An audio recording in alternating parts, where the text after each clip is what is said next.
That was actually the end. I'm dead. Let me not say too much. I feel like, yeah, let me set this up. I feel like this series is gonna spawn a load of videos on my part, because for a finale of a TV show called Loki, that was arse.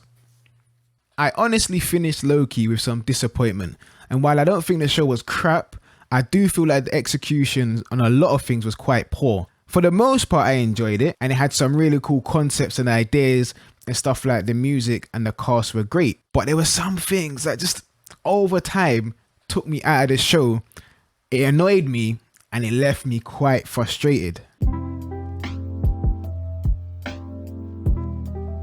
So the first main point I wanted to say is something that really frustrated me, and to be honest, I only really noticed it after the finale, and that was that this show didn't really feel like a Loki show, and therefore I don't think it should have been called Loki. And you can tell that their primary objective was to introduce Kang, was to introduce the multiverse, and basically set up stuff for future projects. And this is the first time I've actually had these thoughts about an MCU show, you know, compared to Falcon and the Winter Soldier and WandaVision.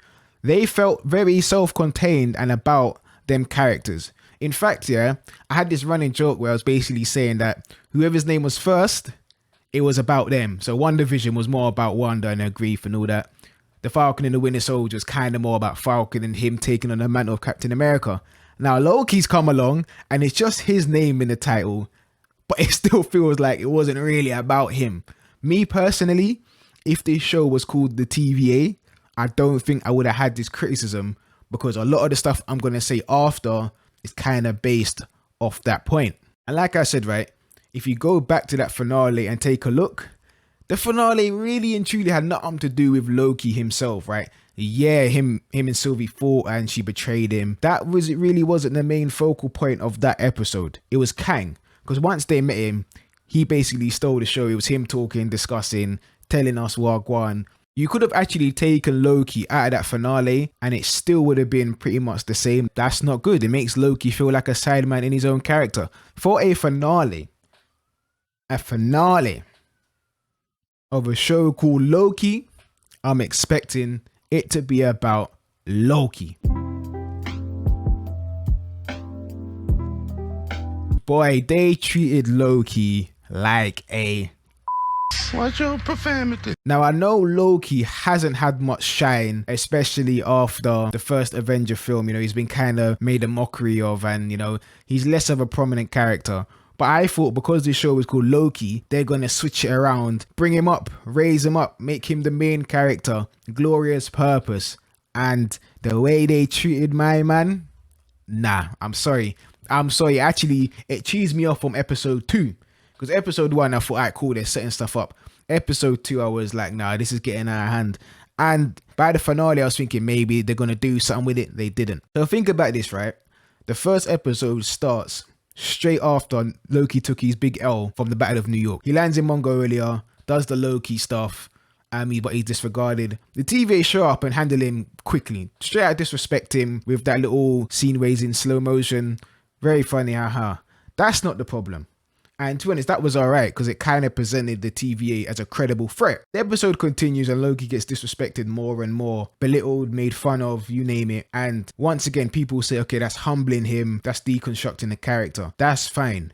But the problem is they continue to do it after episode 1, episode 2, episode 3, episode 4, episode 5, like again and again. Everyone just takes the piss out of him for no reason. No matter what he says, no matter what he does. No one really and truly takes him serious. And then he starts moving weird, like he's begging to be the superior Loki, looking all desperate and stuff. And then obviously Sylvie comes and she's portrayed as way better than him. She's portrayed as the superior one, but it doesn't really make sense because especially in terms of fighting, Loki technically has a better kit. He's got a better arsenal than her.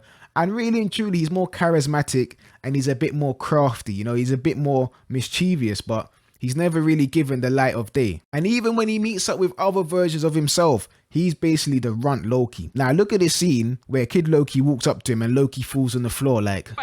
When what I need to be doing is trying to find a way back to the TVA. If this was maybe episode 2, I'd be like, cool, he's maybe building up confidence. But this is episode 5, the penultimate episode, and he's moving like this. Why are you falling on the floor for, big man? Why? And why are you still wearing your TVA outfit? Like, come on, bro. Like, you know when you're younger, Mumsy said, when you get home, take off your school uniform. Man still in his 9 to 5 outfit. Like, but anyway, Loki just gets bullied. He gets walked all over. He's inferior to basically everyone. No one treats him with respect. And like I said, I had these feelings at the beginning, and I thought, oh, maybe they're building up to something where he becomes glorious and he given the light of day, like I said. But the finale came and he still didn't. You'll be shocked to find that he's 1,000+ years old because he's incompetent, he's stupid.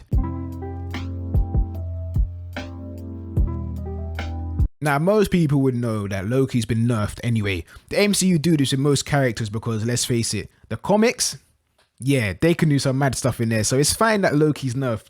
But the problem is, right, his powers are not consistent anymore. So we've been kind of shown that, you know, he's a good fighter. He's got good reflexes. He's got conjuration and illusions. But now, like, he's popping telekinesis out of nowhere. He's using energy blasts. And it's like, where was that before? Why can he suddenly do that? And why isn't he doing it more often? Because there was hella scenarios where it's just like, yo, you're meant to be a god. What are you doing? Why are you struggling? Think about this for a moment, yeah? The Loki series is set after, obviously, the Avengers, the first one. In that one, he's picking up Iron Man with one hand. He's dashing him meters away, churning him outside windows, going toe-to-toe Thor, catching arrows. And all of a sudden now, one hench guy bullying him, dashing him across the place. Like, that don't make sense. That is silly. No regular human should really and truly be touching Loki. Like, yeah, you might get the Black Widows who, you know, are good fighters, but when it comes to magic and all these abilities, Loki just wins, like, straight up. Like, I don't even care about the fact they gave him different powers, but at least explain it. Like they did with the enchantment. He blatantly said, I can't enchant. Cool. Then Sylvia was like, oh, yeah, yes, you can. Okay, that's fine. But all the other stuff, I don't get. And you lot might say I'm chatting pop, but look at this segment, yeah, in the 3rd episode.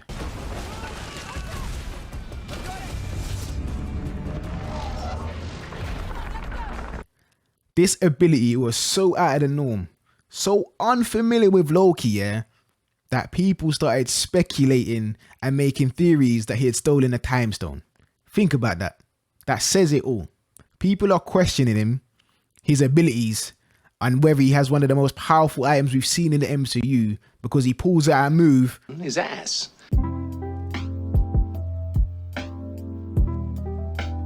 As I've gotten older, I've kind of liked slower movies, slower scenes, slower episodes where there's good dialogue and they're taking time to set things up. But I honestly think the majority of these episodes are quite slow, boring, and outright uneventful. And anything they did try and like set up, it didn't really pay off. I frequently caught myself whilst watching these episodes checking the time, not because I wanted to see how long we had left because I was so excited, but I was kind of checking, you know, how long do we have left so they can actually show us something and make these episodes feel quite eventful. And there was always small segments in the episode, maybe at the beginning or the end, where I was like, yeah, this is so cold. But for the majority of the runtime, it was just dead. Like, I honestly started zoning out sometimes because it was boring. Exposition and talking and dialogue can be fun when done right, but it just felt like a lot of it didn't have much purpose. Episode 3 is a prime example where the beginning was pretty good, where Sylvie's trying to go into the TVA, then her and Loki go to Lamentus. But then after that, it literally grinds to a halt until the ending. And yeah, they have some, you can say, quote unquote, important conversations which build their relationship, but it was still quite boring and it just dragged, and I felt like a lot of time could have been saved. Overall, I felt like the series could have been shorter while still being the same quality. We just didn't need certain scenes. For example, half of episode 3 could have been cut, and that Lady Sif scene, that scene was so dead. It was unfunny, it was rubbish, it was kind of a cheap way to get a confession out of Loki, essentially snitching on himself. Now, the 4 movies, the only one I can remember enjoying was Ragnarok. And, you know, they cut out the side characters and all Thor's cronies because they were rubbish. No one really liked them. And I heard people were excited about Lady Sif. I personally didn't care about her return. And like I said, I felt the whole sequence was a cheap way to get Loki to snitch on himself. And it's something I want to go into the next point, where a lot of the scenes about his development was telling us and not showing us. Now, this is kind of like praise in itself, because one of my favorite parts of the show was when Loki, after basically realizing the TVA is like the greatest power and Infinity Stones are basically nothing, he goes back to the interrogation room and he watches his life unfold. And, you know, he watches his defeat against the Avengers. He watches him basically being the reason his mother dies. He watches Ragnarok. He watches him and Thor sort of like coming together and reconciling. And he kind of eventually watches his own death. Now that scene, right, just the acting on Tom Hiddleston's face said it all. You didn't need to tell us anything. You were showing everything, all the emotions he went through, all the stuff he was feeling. You could see that come from Tom's performance. So straight after that, he kind of confesses that a lot of the stuff he does is, you know, a trick by the weak-minded, as a sort of like crave for attention or a show of power. My problem was they've done that quite often, especially in that stupid Lady Sif scene where he basically just beat him so he could confess, oh, I done it because I'm a narcissist, I crave attention, I this, I that. Most of the development we got from Loki was just him confessing about himself, and I feel like it was a cheap way to do that. Now, at the current moment, Loki does feel like a different character, and I'm pretty sure that's the idea they've gone for. But the problem is he doesn't feel like Loki at all. Certainly not the god of mischief or anything like that. And my frustration really lies in the fact that I don't really know what direction they're taking the character and how drastically they're going to change him and what future he has. He's kind of being portrayed as a hero, like a proper hero. And I don't want that. I'd rather him just stay mischievous, not really good, but not evil. And if not that, I'd just rather him be dead. I honestly don't want a good guy Loki. And I feel like it's a theme with these MCU shows that the only person that really deserves to be good at the end of their own series was Falcon. Wanda enslaved the entire town and he's Loki. But that sort of wraps up my frustrations about the show. I feel like it was nothing special and it was quite mediocre. The appeal of the show really came from who's behind the TVA and the further implications. And yeah, that's fine to set up future stuff and future properties, but I want the show to be good in itself, where I can go back and watch that because it's so amazing. Me personally, I have no reason to go back and watch Loki. I'm just starting to require more from the MCU now. Something different, something fresh, because we've been getting films for over a decade. It's becoming stale. And yeah, I know the TV shows are new, but they're not that different if they continue to follow the same tropes. In the end, Loki has the potential to be really fun, wacky, and just this crazy show. But it wasn't. And that's just my opinion.